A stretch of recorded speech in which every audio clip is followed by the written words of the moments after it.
Welcome friends to the next video on Z C. So friends, हमने last video में हमने एक technique के बारे में डिस्कस करा था, ट्रेंड ट्रेडिंग, जो हम इक्विटी के लिए कैसे ट्रेंड को ट्रेड करेंगे। आज इसी वीडियो पे थोड़ा सा और बिल्डअप करेंगे और सम इंटरेस्टिंग और इंपॉर्टेंट नगेट्स भी मैं बताऊंगा। तो सबसे पहले हम इस ट्रेंड ट्रेडिंग का ही हम कुछ एग्जांपल डिस्कस कर लेते हैं, और वो एग्जांपल से आपको वो टेक्निक भी थोड़ी और समझ में आ जाएगी, और साथ में कुछ ये एग्जांपल्स हैं मैंने स्पेसिफिकली आइडेंटिफाई करी है। तो सबसे पहला एग्जांपल है हमारा गोल्ड का। तो अगर हम गोल्ड को अगर चार्ट लगा लें, ये बेसिकली एमसीएक्स एक्सचेंज का गोल्ड का चार्ट है। तो मैं फ्रेंड्स अगर बात करूँगा, वीकली टाइम फ्रेम पर है, हम 2022 की मैं बात करूँ, तो इसका रेट अराउंड 55,000 का हो गया था। और इनफैक्ट इसके बाद भी जब इसका प्राइस यहाँ पर था, मैं इस पीरियड की बात करता हूँ, 75,000 रुपीज़ एक तोले का रेट हो गया था। तो उस टाइम पे सेंटीमेंट ये चल रहा था कि ये गोल्ड तो ऐसी चीज़ है कि अब इसका रेट करेक्ट होना चाहिए, बिकॉज अब तब इक्विटी मार्केट भी चलनी शुरू हो गई थी, और इक्विटी मार्केट का थोड़ा गोल्ड के साथ इन्वर्स कोरिलेशन होता है। तो इस टाइम पर मैं बहुत ही एवरीवन वाज सेंटिमेंटिकली सोच रहा था कि ये गिरेगा इसका रेट। और कुछ गवर्नमेंट ने कुछ ऐसा डिक्लेयर भी करा था, जो ये कैंडल बनी थी ये अराउंड 7% डाउन की, ये कुछ ऐसा डिक्लेयर करा था कि उससे ऐसे लगा था कि अब गोल्ड अब यहाँ पे या तो साइडवेज रहेगा या करेक्ट करेगा थोड़ा। बट आप देख लीजिए, ये सोचकर किसी ने, मैं कहता हूँ किसी ने नया गोल्ड खरीदने से परहेज करा होगा, और ये उस पॉइंट से 70% चल चुका है।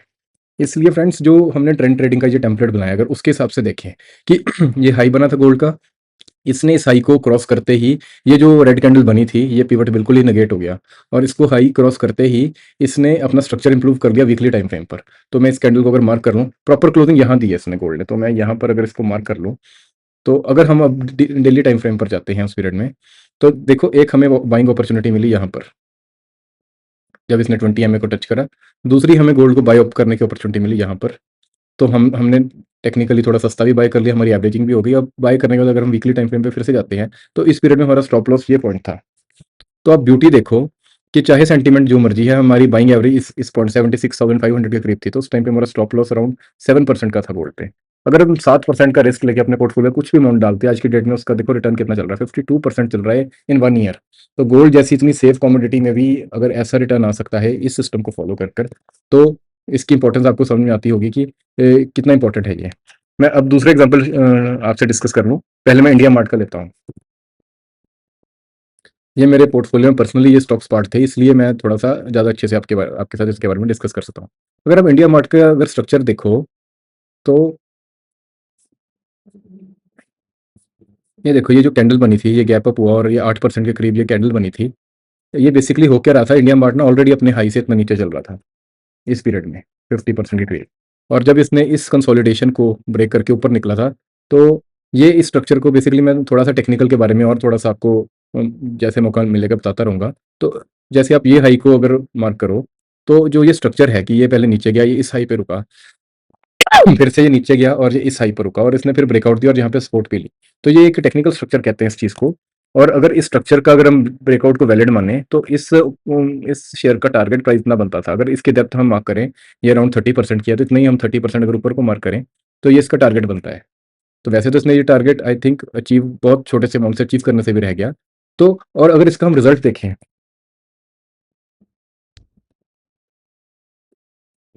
इंडिया मार्ट का अगर आप क्वार्टरली रिजल्ट देखें, तो किसी टाइम पे इसके रिजल्ट देखो, ये 150, 177 करोड़, 159 करोड़, 218 करोड़, अभी भी ऑल टाइम हाई रिजल्ट्स चल रहे हैं इसके। बट उसके बाद भी अगर इसकी अब परफॉर्मेंस देखोगे आप, तो ये इस ब्रेकआउट से भी ये नीचे आया, और इसने नीचे ऑलमोस्ट 30% नीचे आया, उसके बाद थोड़ी सी रिकवरी हुई है, अब ये 10% नीचे चल रहा है। तो कहने को तो ऐसे लगता है कि ये फंडामेंटली ये स्टॉक बहुत अच्छा है और इसके रिजल्ट भी इसको सपोर्ट कर रहे हैं, बट इसका हाल देखो कि इसने ब्रेकआउट भी दिया, ये टारगेट अचीव करने से जस्ट पहले ये फिर से गिर गया। और कोई इन्वेस्टर अगर किसी भी लेवल पे यहाँ बैठा है, तो वो टेक्निकली फंसा हुआ है, चाहे उसके बहुत बड़े लॉस में ना हो। अगर किसने यहाँ पे भी इन्वेस्ट करा है, तो इस टाइम पे ऑलमोस्ट 20-25% नीचे अपने पोर्टफोलियो में। ये कोई बड़ी बात नहीं है, इक्विटी में इतना ड्रॉडाउन हो जाता है, बट आप टाइम पीरियड देखो, ये है 740 दिन। 740 दिन कोई डाउन रहे 30%, ये सिग्निफिकेंट मैटर करता है, बिकॉज आपकी कैपिटल कहीं और अच्छी जगह यूज हो सकती थी। तो अगर हम अपना ये टेम्पलेट चूज कर रहे होते, तो चाहे हमें इस पॉइंट पे हम ब्रेकआउट पे यहाँ कहीं बाय कर लेते, हम यहाँ नहीं तो यहाँ कहीं हमारी एग्जिट हो जाता। तो जब हमारा एग्जिट हो जाता, तो अब हमने देखो इतना बड़ा फॉल, अराउंड 26% का फॉल, और आज की डेट में 10% का फॉल हमने अवॉइड कर लिया। और मेन इंपॉर्टेंट बात क्या है कि जब इसने यहाँ हमारा एसएल काटा, तो उस टाइम नया पिवट इसका यहाँ पर था, इस पॉइंट पर था, इसने इस पिवट को भी क्रॉस नहीं करा। अब वो एक न्यू हाई बनाकर, ये लोअर हाई है बेसिकली, तो ये अब नया पिवट यहाँ पर बन रहा है। पिवट मीन्स जो लास्ट स्ट्रक्चर को डिफाइन करने वाला जो एक प्राइस हो।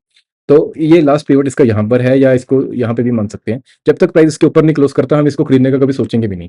इस तरह देखो मैकेनिकल डिसीजन मेकिंग से हम कैसे-कैसे स्टॉक से हम बच सकते हैं। एक और एग्जांपल मैं लूँगा ये सी कॉस्ट शिपिंग का। सी कॉस्ट शिपिंग का चार्ट बेसिकली यहाँ पे अवेलेबल नहीं था फायर्स में, तो मैं आपको ट्रेडिंग व्यू पे दिखाता हूँ। ये इसका चार्ट है। ये स्टॉक के हाल देखो, ये लोअर सर्किट मार रहा है।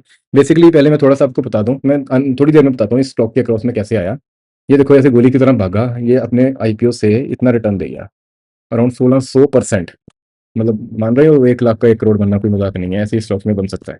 बट आप ये देखो कि टेक्निकली इसने, अगर किसी ने इस रैली को देखकर यहाँ पे भी कहीं एंट्री कर ली तो उसकी यहाँ एग्ज़िट हो गई और यहाँ पे सफिशिएंट लिक्विडिटी थी। अब तो देखो अब इस स्टॉक में लिक्विडिटी नहीं है, ये लोअर सर्किट लग रहे हैं, जो कोई फँसा है वो फँसा ही है। तो इसका अगर देखें तो ये 60% ऑलमोस्ट डाउन है। आपकी पूरी कैपिटल वाइप डाउन होने वाली है अगर आपने इन्वेस्ट करा हुआ है। वैसे तो सी कॉस्ट एक बहुत ही माइक्रो कैप कंपनी है, देख लेते हैं कितना इसका मार्केट कैप है। इसका ये वैसे एक बहुत ही छोटी कंपनी है, वैसे तो कोई इसमें ऐसे कंपनी में हाथ भी नहीं लगाएगा। बट ये न्यूज़ में कैसे आया, इसके बारे में मुझे पता कैसे चला, तो एक ज़ीरोधा का एक इनिशिएटिव है डेली ब्रीफ। तो इसमें क्या होता है कि ये एवरी डे आपको कुछ ना कुछ आपको इन्फॉर्मेशन देता है मार्केट के अराउंड। तो आप यहाँ पे अपनी ईमेल डालकर इसको सब्सक्राइब कर सकते हैं, तो आपको ईमेल में इसका रोज़ एक न्यूज़लेटर आ जाएगा। तो अगर आप देखोगे इसे, तो ये सारे डेली ब्रीफ्स हैं। तो इन्हीं में मुझे इस कंपनी के बारे में पता चला, सी कॉस्ट के बारे में, कि इनके प्रमोटर ने राइट्स इश्यू कर पैसे उठाए मार्केट से पैसे उठाए और वो राइट्स इशू में कुछ भी बहाना दिया कि बिजनेस को एक्सपेंड करना है, कुछ करना है। और जब प्रमोटर ने फिर क्लैरिफाई करा कि ये जितना भी पैसा है, ये इनके किसी बच्चे की किडनैपिंग हो गई, उसको रैंसम को पे करने में लग गया और इसलिए इन्वेस्टर का सारा पैसा वहाँ दे चुके हैं। सेबी ने भी इनके ऊपर काफ़ी कुछ लगाया है। बट ऐसी कंपनियों में अगर कोई घुस जाए, कोई रिटेलर घुस जाए, तो देखो पहली बात तो घुसना है ही नहीं, क्योंकि ये बहुत छोटी कंपनी है, ऊपर से टेक्निकली भी ये हमें कहीं एंट्री दे नहीं रहा। तो टेक्निकल्स का ये फ़ायदा होता है कि हम इतने घटिया लोगों से, इतनी घटिया कंपनी से हम बच सकते हैं। तो एक डेली ब्रीफ के बारे में मैं ज़रूर रिकमेंड करूँगा कि आप सभी लोग इसे अगर फॉलो करोगे तो ये काफ़ी इंटरेस्टिंग चीज़ है। अब हम थोड़ा-सा अपना ना जो हमने पोर्टफोलियो बनाया था, हम उसको थोड़ा-सा देख लेते हैं। तो अम, मैं थोड़ा-सा इस एक्सेल शीट के बारे में बता दूँ कि हमने लास्ट टाइम हमने 3 थर्ड वीडियो में हमने 3 म्यूचुअल फंड आइडेंटिफाई करे थे। उसमें हमने तकरीबन इतना अमाउंट लगा दिया, हमने स 17,50,000 रुपए लगा दिया और हमारे पास जो कैश बचा वो अराउंड 35 लाख सोचे थे। तो अगर हम 35 लाख देखें, तो हमारे पास कितना पैसा बच रहा है? बेसिकली अब 40-50,000 के करीब हम अभी इस पोर्टफोलियो में और पैसे भी लगा सकते हैं, जो हमने थर्ड वीडियो के अंदर डिस्कशन करा था, जिस रूल के अकॉर्डिंग। अब इसको ट्रैकिंग कैसे है कि बेसिकली ये म्यूचुअल फंड का एनएवी एवरीडे ट्रैक नहीं हो सकता है ये गूगल शीट्स के थ्रू, तो इसकी हमें एलटीपी की value, means last traded price की वैल्यू हमें मैनुअली डालनी पड़ेगी। तो वो हम कैसे डालेंगे? अगर मैं पॉइंट पे आ जाऊँ, इसकी वॉच लिस्ट में मेरे पास तीनों फंड्स अवेलेबल हैं। तो बंधन का है, एनएवी चल रहा है 50.76, हम यहाँ पे 50.76 डाल देते हैं। फिर जो आईसीआईसी का एनएवी चल रहा है 39.36, ये बेसिकली आईसीआईसी का है। और पराग पारिक का एनएवी चल रहा है 92 पॉइंट, तो 92.5 मान लेते हैं। ये देखो वैल्यूज डालते ही आप देखोगे हमें एम टू एम आ गया। बेसिकली हमारे पोर्टफोलियो में हमने जो बाइंग करी है उसका अब क्या प्राइस चल रहा है। तो एम टू एम हमारा एक -18,000 चल रहा है बंधन का क्या, तो ये 3% डाउन है, ये और ये 2% डाउन है, ये 1% डाउन है। तो ये बेसिकली हुआ क्यों है, अगर हम निफ्टी का चार्ट देखें, तो डेली चार्ट देखें अगर हम, तो इसने पहले तो ये वी शेप रिकवरी दी ऊपर को 4% के करीब। फिर यहाँ से इस पॉइंट से इसने अब लगातार एक वी शेप डाउन शेप दी है 4% के करीब। तो ये अपने आप में, जो मैंने रीबैलेंसिंग की स्ट्रेटजी डिस्कस करी थी, रीबैलेंसिंग के बारे में डिस्कस करा था अपनी थर्ड वीडियो में, तो हमारे पास उसकी एक छोटी सी अपॉर्चुनिटी आ रही है, क्योंकि ये कोई इतना कोई मेजर फॉल नहीं है कि हमें अपना अब लिक्विड बीज वाला, लिक्विड फंड वाला पोर्टफोलियो थोड़ा बेच के यहाँ एवरेजिंग करनी चाहिए, वो टाइम तो नहीं आया, बिकॉज हमने इन्वेस्ट भी अभी रिसेंटली करा है। बट इस फॉल को हम कैपिटलाइज कर सकते हैं, बिकॉज हमारे पोर्टफोलियो में हमने, हमारे पास अराउंड 44,700 के हमारे पास वो पड़े हैं, हमारे पास कैश पड़ा है। तो हमारा बंधन सबसे ज़्यादा गिरा है, तो हम इसको रीबैलेंस कर लेते हैं। तो हम क्या करते हैं, बंधन का एनएवी चल रहा है 44,792, इसका एनएवी चल रहा है अराउंड 52.4 का। तो इसका प्राइस, इसके हम 854 यूनिट्स और खरीद सकते हैं। तो हम इसलिए हम क्या करते हैं, इसके 854 यूनिट्स और खरीद लेते हैं। ये 854 करते हैं, मैं एवरेज प्राइस भी ठीक करना होगा, 11150। बेसिकली एवरेज निकालने का मैं ये फॉर्मूला ही डाल रहा हूँ इसमें। तो ऐसे ट्रैकिंग भी बहुत ईजी हो जाती है। हमने कितना निकाले थे यूनिट्स, 854। और ये किस रेट पर बाय होगा, ये आज की जो एनएवी चल रही है, एनएवी इसकी चल रही है 50.758। जस्ट अ सेकंड दोस्तों,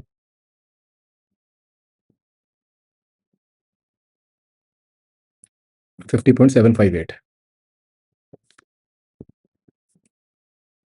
758। ये डालते ही जब इसको डिवाइड कर देंगे हम क्वांटिटी के साथ,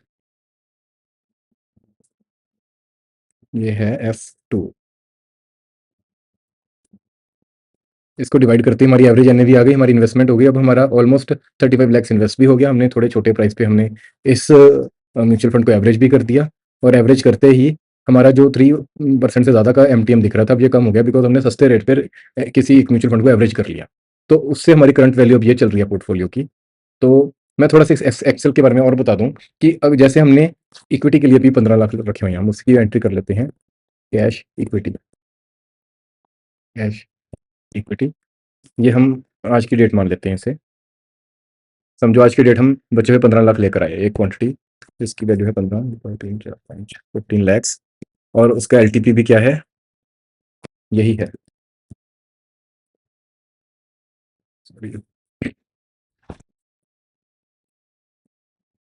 तो M2M इसका जीरो आएगा। तो ये एंट्री करते ही क्या हुआ कि हमारे एक 50 लाख का पोर्टफोलियो बन गया। तो हमने जो मैंने लास्ट टाइम बताया था कि हम 1 सितंबर को हम 50 लाख लेकर आए थे, बेसिकली हमने उस दिन 35 लाख इन्वेस्ट करे थे। तो ये पार्ट देखना बहुत इंपॉर्टेंट है, इससे ही हमें अपने पोर्टफोलियो की ट्रैकिंग के बारे में पता चलेगा। तो इसको ट्रैक करने के लिए जो एक्सेल में XIRR का फीचर होता है, इसमें क्या करते हैं, हम जिस भी डेट को हमारा जो भी पैसा हमने मार्केट में लगाया है उसको माइनस में रिप्रेजेंट करेंगे। तो हमने जैसे आज हमने सोचा अगर हमने 15 लाख आज लेकर आए हैं, तो मैंने इसको माइनस में लिख देना है। ये लिखते ही हम, और अकाउंट वैल्यू हमें ना अकाउंट वैल्यू मेंशन करनी है। बेसिकली हम अगर पैसा विड्रॉ कर लेते हैं आज, तो हम कितना विड्रॉ कर पाएंगे, वो होगा हमारे अकाउंट वैल्यू के अकॉर्डिंग। तो ये तो हमारा इन्वेस्टेड अमाउंट है, हमने एमटीएम निकाल लिया। ये बेसिकली एन आ रहा है, इसे हमें ठीक करने के लिए जरा इसे हटाना पड़ेगा। ये बाद में फॉर्मूलाज हम अपडेट कर लेंगे। तो इसमें हमारा एमटीएम अभी 32,000 लॉस में चल रहा है हमारा पोर्टफोलियो, बिकॉज हमें म्यूचुअल फंड में थोड़ा लॉस आया। तो अकाउंट वैल्यू कितनी हो गई, invested value plus this MTM. तो this is our account value. तो ये अकाउंट वैल्यू को अगर हम थोड़ा सा हाईलाइट कर लेते हैं, तो हमें बेसिकली यहाँ पे अकाउंट वैल्यू देनी है। तो अगर हम इस सेल की वैल्यू यहाँ दे दें, और जो यहाँ डेट आ रही है ये आज की डेट दे दें, देखिए ये चीज़ करते ही हमारा XIRR बन गया। बेसिकली हमारा पोर्टफोलियो 10%, अगर जो हमें ये 1% हमें जो एमटीएम में 1% दिख रहा है, ये बहुत छोटे थोड़े से अराउंड 30 दिन का एमटीएम दिख रहा है। तो अगर हम पूरे साल में इसको एक्सपायरेट करें, तो ये -10% का हमारा रिटर्न चल रहा है। तो इस तरह हम अपने पोर्टफोलियो को ट्रैक कर पाएंगे। तो दोस्तों ये मैंने थोड़ा सा आपको एक्सेल शीट के बारे में बता दिया। हमारी ये करंट वैल्यू यहाँ आ गई, हम इसको भी अगर सम करते, तो ये बेसिकली सेम वैल्यू आ गया। अकाउंट वैल्यू यहाँ पर भी आ सकती थी, तो यहाँ से भी हम उठा सकते, तो आपको आइडिया समझ ही गया। ये ओपन रिस्क क्या चीज़ है, ये बेसिकली क्या चीज़ है, ये म्यूचुअल फंड में तो हम कोई स्टॉप लॉस लेने नहीं वाले, तो इसमें कोई ओपन रिस्क नहीं होगा। कैश और इसमें भी हमारा कोई ओपन रिस्क नहीं होगा, तो इस टाइम पे हमारा ओपन रिस्क कुछ भी नहीं है। और इसमें जब हम इक्विटी वाला पोर्टफोलियो बनाएंगे, तो हम इसमें एंट्रीज करेंगे, हमारे एसएल की वैल्यू डालेंगे। जो हमारा एंट्री प्राइस होगा, ये उससे ये वैल्यू से कैलकुलेट करके हमारा ओपन रिस्क निकाल देगा कि एक स्टॉक में जैसे हमने सोचा था कि हम 0.7-0.5% ऑफ पोर्टफोलियो में रिस्क लेंगे, मतलब 7500 का। तो हमारी हर एंट्री के अगेंस्ट जब हम न्यू एंट्री लेंगे, हमारा ओपन रिस्क अराउंड 7-7.5 हज़ार के करीब यहाँ दिख रहा होगा। तो उससे क्या होगा कि हमें ये पता चल जाएगा कि हमारे 15 लाख के पोर्टफोलियो पे ओपन रिस्क यहाँ पे कितना चल रहा है। अगर हमारा ओपन रिस्क अराउंड 10% से ऊपर हो गया, मतलब आज नया नया पोर्टफोलियो बनाया है, तो हमें ज़्यादा से ज़्यादा पैसे लगाने अवॉइड करने चाहिए, हमें स्ट्रैगर्ड वे में एंट्री करनी चाहिए। तो ये नगेट्स हमें मिलते हैं। और यहाँ पे मैंने क्या करा है कि यहाँ पे मैंने लेबलिंग कर दी कि ये हमारे म्यूचुअल फंड है, ये हमारा डेट है, और ये हमारा कैश है, और ये हमारा कैश इक्विटी के लिए है। तो इसी को हम, इससे हम अपने टोटल पोर्टफोलियो को ट्रैक कर सकते हैं। वो कैसे करेंगे, हमने जो म्यूचुअल फंड लिए उसे एमएफ से डिनोट कर देते हैं, और डेट को भी हम यहाँ मेंशन कर देते हैं, कैश को, और कैश इक्विटी को भी। इससे क्या होगा, जब हम स्टॉक्स बाय कर लेंगे, ये कैश इक्विटी को हम सिर्फ इक्विटी से डोनेट कर देंगे। तो इससे हमें पता चल रहा है कि हमारा इस टाइम पर 24% के करीब हमारा म्यूचुअल फंड में लगा हुआ है, और हमारे पास कैश और डेट में हमारे पास 34% हमारा कैश और इसमें पड़ा है। तो इससे भी हमें समझ में आता है कि हम अपने पोर्टफोलियो को रीबैलेंसिंग कर सकते हैं। बट हमने जो जैसे प्लान बनाया है, हम वैसे ही चल रहे हैं। तो रीबैलेंसिंग हम तब करेंगे अगर कोई मेजर फॉल आता है। और let's go to next point. तो मैंने आपको पोर्टफोलियो को बता दिया, और रीबैलेंसिंग की जो अपॉर्चुनिटी क्रिएट हुई थी उसके बारे में भी थोड़ा बता दिया।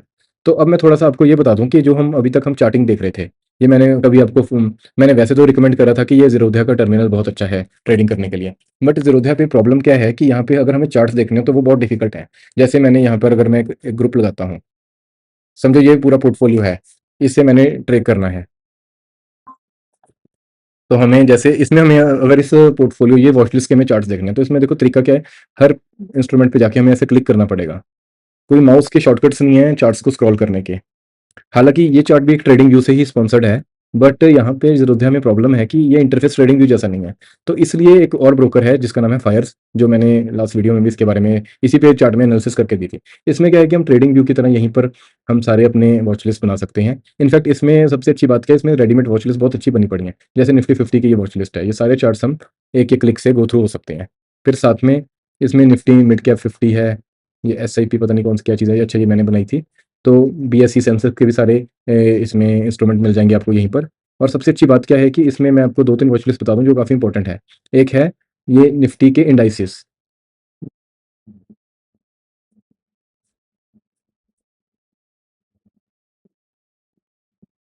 ये सारे इंडिविजुअल इंडाइसिस हैं और एक वॉच लिस्ट में सभी सेग्रीगेट होकर भी मिल जाते हैं।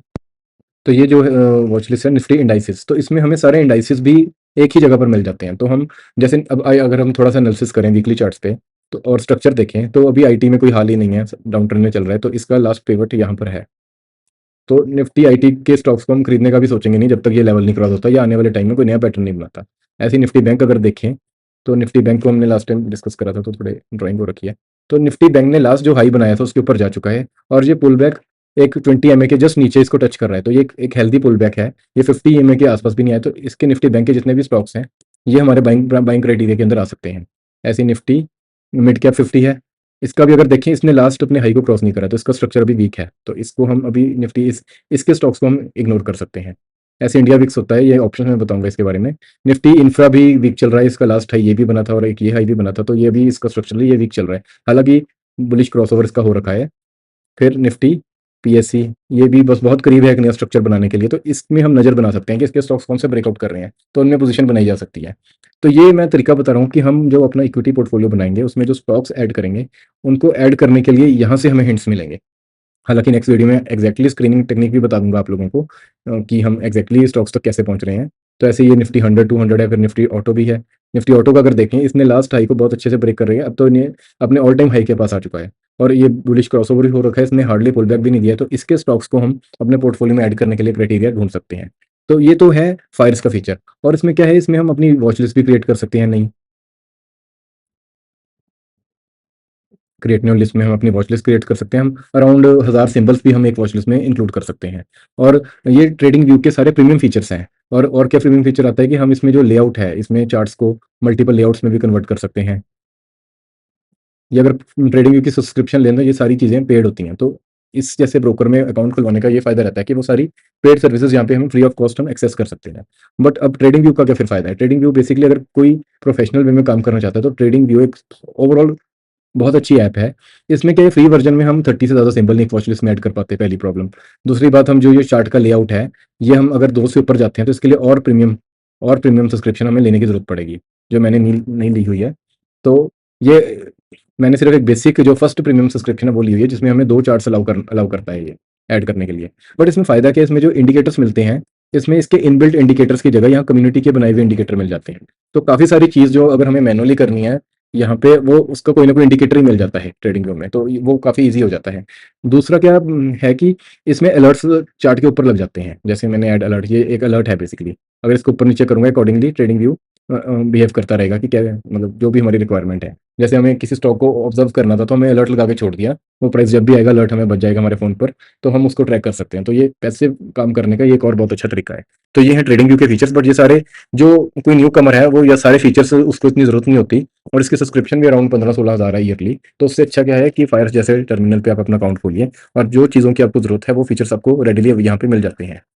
अगला पॉइंट मैं क्या डिस्कस करूंगा कि जो जो हमने अभी तक डिस्कस करा कि जैसे हम किसी अब स्टॉक को पकड़ लेते हैं, हम निफ्टी 50 की बास्केट में आ जाते हैं, जैसे अदानी पर आ गए, इसका भी स्ट्रक्चर ठीक नहीं है।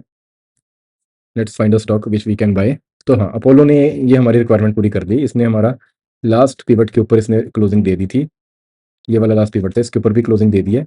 स्टॉप लॉस इसका इसके करीब है, अगर हम एटीआर जोड़ें तो 310 और 310 पॉइंट्स का अगर एटीआर जोड़ें तो ये हमारा स्टॉप लॉस है। अब हमें एंट्री देखनी है। हमें एंट्री देखने के लिए क्या करना था, अगर हमने एनालिसिस वीकली चार्ट पे करा है तो हमें डेली चार्ट की एक एंट्री हमारी यहाँ होनी चाहिए थी, दूसरी एंट्री हमारी यहाँ होनी चाहिए थी। चाहे उससे नीचे ट्रेड कर रहे हैं हमें फर्क नहीं पड़ता, बिकॉज हमारे पास स्टॉप लॉस है। तो ये एंट्री के लिए हमें चार्ट बार बार स्विच करना पड़ रहा है। तो इसका मैं एक छोटा सा हैक आपको बताऊंगा कि अगर हम देखें ये जो 50 और 20 की मूविंग एवरेज है, ये वीकली टाइम फ्रेम पे है। और एक वीक में कैंडल्स कितनी बनती हैं, 5 वर्किंग डेज होते हैं, तो 5 कैंडल्स बनती हैं। तो अगर हम अपनी मूविंग एवरेज को, अगर 50 वाली मूविंग एवरेज को 5 से डिवाइड कर दें तो 10 मूविंग एवरेज निकलती है। तो अगर हम वीकली चार्ट पे एक 10 मूविंग एवरेज लगा देंगे तो वो डेली चार्ट की 50 मूविंग एवरेज की तरह बिहेव करेगी। बिल्कुल एग्जैक्टली नहीं दोस्तों बिहेव कर पाएगी, बिकॉज ऐसा होता है कि जो ये मूविंग एवरेज बनती है ये कैंडल के क्लोजिंग प्राइस से बनती है। तो वीकली क्लोजिंग और डेली क्लोजिंग एग्जैक्टली सेम नहीं करेंगे, उनका एवरेज एग्जैक्टली सेम नहीं आएगा, तो बिल्कुल एग्जैक्ट ट्रैकिंग तो नहीं हो पाएगी। बट एक बहुत ये हैंडी तरीका है, तो मैं आपको लगा के दिखा दूं। ऐसे 20 मूविंग एवरेज को अगर हम देखें तो उसको अगर हम लगाएं तो वो बनेगा बेसिकली 4 की मूविंग एवरेज। तो हम तो एक यहाँ पे इंडिकेटर है MA क्रॉस, इसकी मदद से क्या होता है कि हम एक ही इंडिकेटर में 2 मूविंग एवरेज लगा सकते हैं। तो अगर हम इसकी सेटिंग में जाते हैं, इसका शॉर्ट वाली का इनपुट दे देते हैं 4 और लॉन्ग वाली का 10। ये बेसिकली डेली चार्ट का 20 और 50 मूविंग एवरेज ही हो गया। अब इसको हमें ये क्रॉसेस का मतलब है, ये क्रॉस ओवर बता रहा है, हम इसकी जरूरत नहीं उठा देते हैं। और बेसिकली हम इस मूविंग एवरेज को यूज़ कर रहे हैं सिर्फ हमारी एंट्री करने के लिए। तो हम इसको वाइट मार्क कर देते हैं, इसकी थोड़ी ओपेसिटी भी कम कर देते हैं ताकि हमारे चार्ट को ये ज़्यादा देखने में बेकार ना करे। तो ये चीज़ करते ही तो इसको भी वाइट कर देते हैं, बिकॉज हमें यहाँ 20 50 हमें मतलब नहीं, हमें बेसिकली एंट्री ट्रैक करनी है। ये सेटिंग लगाते ही अगर हम इसे सेव कर दें, I hope it is saved, तो ये हमें इस चार्ट पे पता चल गया। इस पे यहाँ देखो फर्स्ट एंट्री आ रही थी इस प्राइस पर और सेकंड एंट्री हमारी आ रही थी इस प्राइस। तो चलो अगर हम डेली चार्ट पर देखते हैं तो डेली चार्ट की मूविंग एवरेज तकरीबन जहाँ थी, तो हमें हार्डली ये कितना फर्क है, हार्डली ये 0.5% का भी फर्क नहीं है। तो हमारी तकरीबन सेम एंट्री आ गई और दूसरी मूविंग एवरेज इसके करीब थी, तो ये भी बहुत ही क्लोज है।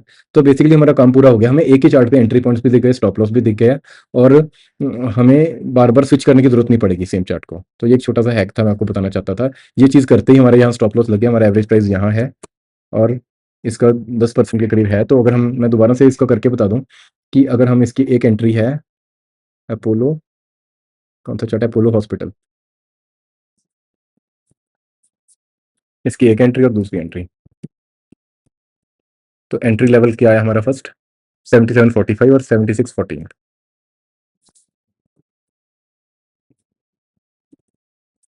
और हमारा ऐसे लेवल हम सेम मान लेते हैं 67.59।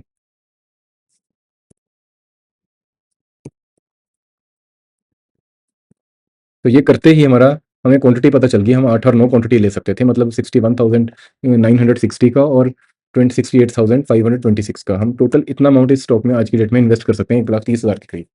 तो चलो दोस्तों, ये हमें स्टॉक मिल ही गया है, हम अपने पोर्टफोलियो में एक स्टॉक को ऐड कर ही लेते हैं। तो इसकी हम नंबरिंग करते हैं, लेट्स, चलो अभी यही रखते हैं, इसका हम रखेंगे इक्विटी में। तो अगर हमें इसका नाम सही डालना पड़ेगा, अगर हमें गूगल ड्राइव में इसकी प्राइस ट्रैकिंग सही करनी है, तो इसका प्रॉपर स्क्रिप्ट नेम है अपोलो हॉस्ट।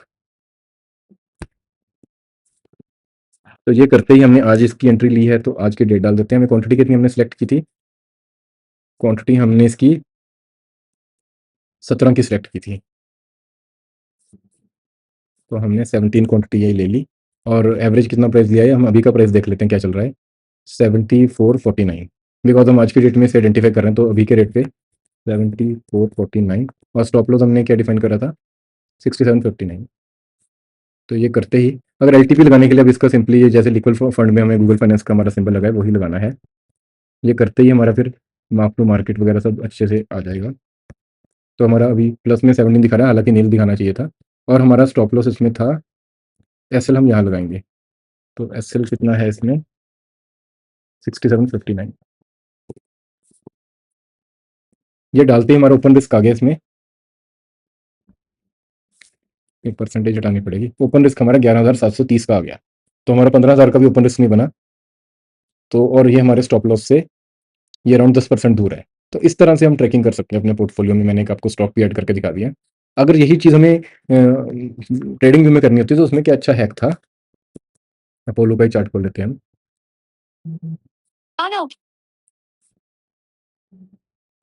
तो ट्रेडिंग व्यू में क्या हैक है कि हम, मैंने जैसे यहाँ 2 सिंपल मूविंग एवरेज लगा दी, तो इसमें ये है क्या कि यहाँ पे अगर हम सेटिंग्स में ना हमारे पास ये ऑप्शन भी आती है कि जो हम इनपुट है ये किस टाइम फ्रेम पे कैलकुलेट कर रहे हैं। जैसे मैंने यहाँ पे डेली दे दिया इनपुट, तो उससे क्या होगा, और इसकी ये 20 लेंथ दे दी, उससे क्या होगा कि ये वाली लाइन है जिसको मैं हाइड और अनहाइड कर रहा हूँ, ये हमेशा डेली मूविंग एवरेज का 20 मूविंग एवरेज कैलकुलेट करेगा, चाहे मैं मंथली चार्ट खोल लूँ।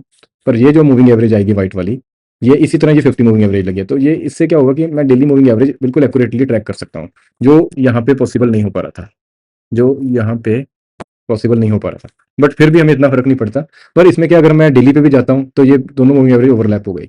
तो ये एक छोटी-सी फीचर है जो ट्रेडिंग व्यू में अवेलेबल है, बट फायर्स में अवेलेबल नहीं है। बट इसका क्या फ़ायदा है कि अगर मैंने कोई स्टॉक डेली पे आइडेंटिफ़ाई कर रहा हूँ ऐड करने के लिए, तो उसका जो ऐड करने वाला लेवल है वो आवरली का 20 और 50 मूविंग एवरेज होगा। तो इसका आवरली का 20 और 50 मूविंग एवरेज ये व्हाइट लाइन्स रिप्रेज़ेंट कर रही हैं। तो इसमें क्या है कि ये ऑटो एडजस्ट हो रहा है हर टाइम फ्रेम में हमें एंट्री पॉइंट्स देने के लिए। तो दोनों के अपने प्रोज़ और कॉन्स हैं, और बेसिकली ये दिस इज़ सफिशिएंट अगर आप कोई एंट्री पॉइंट ढूँढने के लिए यूज़ करना चाहते हैं। तो इसके बाद एक बड़ा इंपॉर्टेंट टॉपिक है कि जो हमने अभी तक टेक्निकली डिस्कस करा, ये हमने डिस्कस करा कि कौन से स्टॉक्स में हम टेक्निकली एंटर करेंगे। बट अगर कोई किसी स्टॉक का आईपीओ आता है, जैसे अब रिसेंटली अगर मैं कोई याद करूँ तो हुंडई मोटर्स का आईपीओ आया था, चाहे इसको काफ़ी देर हो गई है। तो एक आईपीओ स्टॉक को बाय करने की क्या टेक्निक होनी चाहिए? तो दोस्तों, ये एक बहुत अच्छा हैक है। इसको हम बेसिकली आईपीओ स्टॉक को हम ऐड करने के लिए एक तो हम यूज़ करेंगे डेली चार्ट्स, और उसके बाद हम क्या करेंगे कि जिस दिन इसकी लिस्टिंग होती है, उस दिन हम इसका हाईएस्ट पॉइंट हम नोट करेंगे। इसका हाईएस्ट पॉइंट है ये। इसको नोट करते ही हमें एक ये मिल जाएगा कि जिस भी लोगों को लिस्टिंग मिली है, उन्होंने जिन्होंने भी ये स्टॉक बेचना प्रेफ़र करा, बेसिकली मैं क्रेडिट्स दे दूँ, मुझे ये मोस्ट प्रोबब्ली अपस्टॉक्स के चैनल पे ये कोई वीडियो, कोई आइडिया मिला था इस चीज़ को ऐसे स्टॉक्स में एंट्री के लिए, आईपीओ स्टॉक्स को। तो ये हाई है, ये एक बहुत इंपॉर्टेंट पॉइंट है। यहाँ पे बेसिकली जैसे इसकी इतनी बड़ी रेड कैंडल बनी है, तो बेसिकली इसमें सारे इन्वेस्टर भागना चाहते थे। तो ये हाई एक बहुत इंपॉर्टेंट पॉइंट है। तो अगर फ्यूचर में जब भी इस हाई को क्रॉस करेगा ये, तो आप देखो यहाँ पे इसने 2-3 बार रेजिस्टेंस दी और इसने ये एक अच्छे से हाई को क्लोजिंग दे दी। तो जिस दिन भी इसने हाई को क्लोजिंग दी, वैसे तो इसका एक टेक्निकल पैटर्न भी बन चुका है इस टाइम पे, हम अपने ही फ्रेमवर्क से इसका स्ट्रक्चर भी इसका जैसे इसका स्ट्रक्चर भी इंप्रूव हो गया है, और डेली पे हम आइडेंटिफाई कर रहे हैं, तो एक एंट्री इसकी यहाँ पर हो गई थी जिस दिन इसने इस मूविंग एवरेज को टच करा, और दूसरी एंट्री इसकी यहाँ पर हो गई थी जिस दिन इसने इस मूविंग एवरेज को टच करा। बट फिर भी आईपीओ स्टॉक्स को ट्रेड करने का दूसरा तरीका क्या है, अगर इतना प्राइस वाला इतना पोर्शन भी ना बना हो, जब भी ये इस दिन को क्रॉस कर लेता है और इसके ऊपर अराउंड आधे घंटे 1 घंटे इस प्राइस के अराउंड रहता है, तो हमें उस सिक्योरिटी को उस दिन बाय कर लेना चाहिए, और स्टॉप लॉस एक एप्रोप्रिएट लेवल पे रख लेना चाहिए। जैसे इसके केस में ये स्विंग लो इतना है और ये लास्ट स्विंग इतना है, तो इतने स्विंग को हम अगर स्टॉप लॉस मान के रख लेंगे, अराउंड 10% के करीब आ रहा है, जो एक पोजिशनल ट्रेडिंग के लिए एक एप्रोप्रिएट स्टॉप लॉस है। अब देखिए, चलने वाली चीज़ यहाँ से भाग लेती है। इसने एक एक टाइम पे 43% का हाई बनाया था, और इस टाइम पे 24% गेन में है इन जस्ट 90 डेज़। 3 महीनों में हमने 25% कमा लिया एक आईपीओ स्टॉक को आइडेंटिफाई करके। इसी तरह अगर हमें और आईपीओ स्टॉक्स देखने हैं, तो इसमें फायर्स में एक रेडीमेड वॉच लिस्ट बनी हुई है आईपीओ स्टॉक्स को लेकर, निफ्टी और आईपीओ। इसके टॉप में ऑलरेडी एक इंडेक्स बना हुआ है निफ्टी आईपीओ का। इंडेक्स को एनालाइज़ करने के लिए तो हमें वीकली चार्ट्स यूज़ करने चाहिए। तो अगर हम देखें, इसने एक रीसेंट हाई बनाया था ये लेवल बनाते ही जिस दिन इसने इसको ऊपर को ब्रेकआउट करा, तो ये इसका स्ट्रक्चर इंप्रूव हो गया। पर उस टाइम पे इसका ये मूविंग एवरेज क्रॉसओवर नहीं हो रखा था दोस्तों। तो अगर मूविंग एवरेज क्रॉसओवर नहीं हुआ, तो एक्चुअली क्रॉसओवर कब हुआ? इस पॉइंट पर, इस कैंडल के क्रॉस होने पर। और अगला अगला इसका ब्रेकआउट लेवल यही है, जो एक मेजर रेजिस्टेंस है। इसको क्रॉस करते ही ये लॉन्ग टर्म में एक आईपीओ स्टॉक्स की स्ट्रक्चरली बुलिश हो जाएगा। बट यहाँ से हमें हिंट मिल गया है कि आईपीओ स्टॉक्स अब थोड़े से ट्रेंड में आ रहे हैं। तो अगर हम एक-एक करके, यहाँ पे लिस्ट आ जाती है, काफ़ी सारे आईपीओ स्टॉक्स हैं, तो आप एक-एक करके एनालाइज़ कर सकते हैं। तो जैसे ये एक्मे सोलर है, इसका ट्रेडिंग का हाईएस्ट पॉइंट ये था। अब देखो यहाँ विक्स बनी है, तो बेसिकली ये स्टॉक इंट्राडे में यहाँ पे आधे घंटे से 1 घंटे तक सस्टेन नहीं करा होगा इन प्राइसेस पे। तो हम उस टाइम एंट्री करना अवॉइड करेंगे। और अगर हमने बाय चांस एंट्री कर भी ली, तो हमारा मोटा-मोटा स्टॉप लॉस इतना होना चाहिए था, तो हम एक बार स्टॉप आउट हो चुके हैं स्टॉक में। दूसरी बार इसने ब्रेकआउट इस लेवल को दिया है, तब हमारा एप्रोप्रिएट स्टॉप लॉस यहाँ होना चाहिए। ये एक स्विंग लो है, क्योंकि ये स्ट्रक्चर वाइज़ देखो, अगर ये हायर हाई बना रहा है, तो ये लो डिफाइंड होना चाहिए अगर इसको ऊपर जाना है। तो ये एक एप्रोप्रिएट स्टॉप लॉस है। तो अभी अगर हमने इसमें बाइंग कर ली, तो हम नो प्रॉफिट नो लॉस में हैं। फिर हम दूसरा जाते हैं आधार हाउसिंग फाइनेंस। तो इसका देखिए ब्यूटी, इसका लिस्टिंग प्राइस का हाई ये था। विदिन 3-4 डेज़ इसने यहाँ क्रॉस कर दिया। एक्चुअली मैं वीकली चार्ट खोलकर बैठा हूँ, आई एम सॉरी। अगर हम इसका डेली चार्ट देखें, डेली चार्ट का हाई ये था, इसी दिन इसने क्रॉस कर दिया था। अगर हमने इसको इसकी एंट्री यहाँ कहीं कर ली है और इसका स्टॉप लॉस यहाँ मेंटेन करा है, तो अब ये देखिए कि आज की डेट में हम इस स्टॉक में अराउंड 44% के प्रॉफिट में बैठे हैं, और अब हमें एक एप्रोप्रिएट स्टॉप लॉस भी मिल गया है, जो डेली चार्ट पे इसकी अगर एटीआर माइनस करते हैं 13 का, तो इस स्टॉप लॉस से हम इसको ट्रेल कर सकते हैं। बेसिकली ये स्विंग लो ही हमारा स्टॉप लॉस बन रहा है। तो अगर इसके नीचे आता है, तो हम इसको इसमें प्रॉफिट बुक कर लेंगे, अदरवाइज़ हम इसको राइड कर सकते हैं। तीसरा है एजिस वो पग, तो इसमें भी देखो एंट्री हमें मिली, स्टॉप लॉस इसका हिट हुआ नहीं कभी और हम अच्छे खासे ठीक ठाक गेन में बैठे हैं इस स्टॉक में भी, around 14% in 3 months. Then next is Afcons. तो इसमें क्या हुआ, स्टॉक में हमें हमारी एंट्री जरूर होगी पर हम स्टॉप आउट हो चुके हैं। और ऐसा नहीं है कि अगर हम स्टॉप आउट हो गया हमें री एंट्री नहीं करनी। इस प्राइस को जब दोबारा क्रॉस करेगा, तो बेसिकली इसने यहाँ क्रॉस करा, अगर यहाँ पे हमने अपना थोड़ा सा अगर वेट कर सकते थे कंसोलिडेशन की तो और कंफर्मेशन मिल जाती, नहीं भी वेट करी हम दूसरी बार स्टॉप आउट हो चुके हैं और तीसरी बार इसमें अभी एंट्री आई नहीं है। तो अगर चौथा स्टॉक देखें, ऐसे ही मैं अगर जोमेटो का डिस्कस करूँ, जोमेटो जब लिस्टिंग हुई थी तो मार्केट में पूरा सेंटीमेंट था कि एक लॉस मेकिंग कंपनी है, लॉस मेकिंग कंपनी है। बट आप अगर देखिए, इसका आईपीओ का हाईएस्ट प्राइस ये है। इसमें अगर मैं इसको थोड़ी देर के लिए हाइड कर देता हूँ, बिकॉज इसका हम यूज़ नहीं कर रहे अभी। तो इसने एक बार ब्रेकआउट दिया, नो इशू, और हमारा एसएल यहाँ कट गया। ठीक है, तो जोमेटो में हमने ज़्यादा से ज़्यादा कितना लॉस लिया होगा, हमने ज़्यादा से ज़्यादा 15% का लॉस लिया होगा। तो लेट्स सी, हम आगे गए आगे गए आगे गए। अब देखो इसने बहुत देर बाद एक बहुत ही अच्छा, अगर मैं टेक्निकली बताऊं, इसको एक कप कहते हैं, इस पैटर्न को एक कप कहते हैं, और या राउंडिंग कहते हैं, राउंडिंग पैटर्न। तो इसमें क्या हुआ है कि इस स्टॉक ने इस पूरे सप्लाई को, जितने लोग अपने शेयरों से निकलना चाहते थे, इसको ऑब्जॉर्व भी करा। अगर मैं वॉल्यूम भी लगा दूं साथ में, बेसिकली वॉल्यूम होता है, तो वॉल्यूम भी लगा दें तो यहाँ पे ग्रीन वॉल्यूम्स आप देख रहे हैं थोड़ी थोड़ी बढ़ रही हैं, तो यहाँ पे मीन्स कोई ना कोई यहाँ इस स्टॉक को एक्यूमुलेट करने की कोशिश कर रहा है।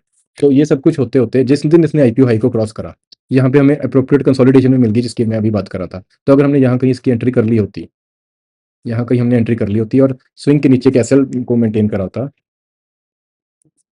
ये हमारा अराउंड 20% का स्टॉप लॉस था, उसके हिसाब से हमने अपनी क्वांटिटी बना ली होती। तो आज की डेट में हम इस स्टॉक में 123% अप हैं अराउंड 2 सालों में। तो दोस्तों आप देख रहे हो कि ये ब्यूटी है टेक्निकली किसी आईपीओ स्टॉक को ट्रेड करने की। अगर और एग्जांपल देखिए हम, तो ये इसका आईपीओ हाई था, इसने एक बार गोली की तरह ऊपर गया, अगर हमने प्रॉफिट नहीं बुक करा, हमारा एसएल हो गया, नो इशू। आज तक इसमें री एंट्री नहीं आई है। और आईपीओ स्टॉक को हम लिस्टिंग डे हाई के बाद हम कोशिश करेंगे कि listing day high at least cross हो एंट्री के लिए। हम इस हाई को पिवट मान के भी एंट्री कर सकते हैं, अपने जो सिस्टम सीखा है। बट जब जब ये वाला हाई क्रॉस हो जाएगा तो ये बहुत अच्छे चांसेस हैं कि जिस दिन ओपनिंग इन्वेस्टर, आप वॉल्यूम देख रहे हो, इस दिन जिस दिन लिस्टिंग हुई थी, उस दिन की वॉल्यूम के ऊपर की हम अगर बाइंग कर रहे हैं तो उस स्टॉक में टेक्निकली बहुत ही अच्छा ट्रेंड आने वाला है, इसका इंडिकेशन होता है। तो ये तरीका था दोस्तों एक आईपीओ स्टॉक को बाय करने का। अब मैं नेक्स्ट वीडियो में आपको बताता हूँ कि हमने जो अपने इस पोर्टफोलियो में स्टॉक्स को, हमने एक स्टॉक तो अपोलो हॉस्पिटल आज ऐड कर लिया, बचे हुए हम जो हमारे पास 15 लाख में से बचे हुए जो पैसे हैं, वो वो हम कैसे डिप्लॉय करेंगे, उसके लिए मैं नेक्स्ट वीडियो में आपको स्टॉक स्कैनिंग बताऊंगा। और हम फायर्स पे भी वो स्कैनिंग कर सकते हैं, और ट्रेडिंग में तो बहुत ही अच्छे फीचर्स हैं उसको स्कैन करने के, और वो फ्री ऑफ कॉस्ट में भी अच्छी स्कैनिंग हो सकती है। तो मैं ये नेक्स्ट वीडियो में बताऊंगा दोस्तों। आप सभी का बहुत बहुत धन्यवाद।